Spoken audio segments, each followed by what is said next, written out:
முருகா, இந்த பற்றையில நான் எத்தனையோ கத்திகளை தீட்டி இருக்கேன். சில பேரு அதை நல்லதுக்கு பயன்படுத்துறாங்க, சில பேரு அதை கெட்டதுக்கு பயன்படுத்துறாங்க.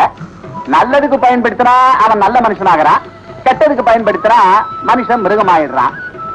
கத்திய தீட்டாத தம்பி, உன் புத்திய தீட்டுன்னு ஒரு அறிவாளி சொன்னாரு. இத புரிஞ்சுக்கிட்டு நடக்கிறவன் வாழ்க்கையில ஜெயிக்கிறான், புரியாம போறவன் வாழ்க்கைய கோட்டை விட்டுடுறான். புரிஞ்சுதா? அடே ஏனுங்க, கத்திய திட்டு யாருங்க மாமா சொன்னாங்க? உங்க பாட்டன் சொன்னான். ஆஹா, ஏண்டா, என்னைக்கு இந்த சக்கரத்தை பிடிக்க ஆரம்பிச்சையோ அன்னைக்கு தூங்க ஆரம்பிச்சவன் இன்னும் முழிச்ச பாடில்ல. இப்பதான் நானும் முழிச்சுட்டேனுங்களா மாமா. நான் போனதுக்கு அப்புறம் எப்படிடா பிழைக்க போறேன்? அப்படி எல்லாம் சொல்லாதீங்க. நீங்க போயிட்டீங்கன்னா அத்தை என்ன கரண்டியாலேயே அடி அடி அடி அடின்னு அடிச்சு கொன்னுடுவாங்க. அதனால நீங்க போயிடாதீங்க. வணக்கம். வாங்க ஆறுமோண்ணே, எப்ப வந்தீங்க? இப்பதான் வீட்டுக்கு வந்தாரு, கூட்டிட்டு வந்துட்டேன்.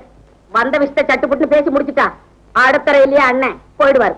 ஏண்டி, உன் வாயில நல்ல வார்த்தையே வராதா? ஏனுங்க ஆறுமுக மாமா, என் தம்பியை பாத்தீங்களா? சிறுவர்ஜையில இருந்து எப்பவோ விட்டுட்டாங்க. இப்ப எங்க இருக்கான்னே தெரியலப்பா. அவன் எங்க இருக்கான்னு எனக்கு தெரியும். எங்க கேட்டா இருக்காங்க?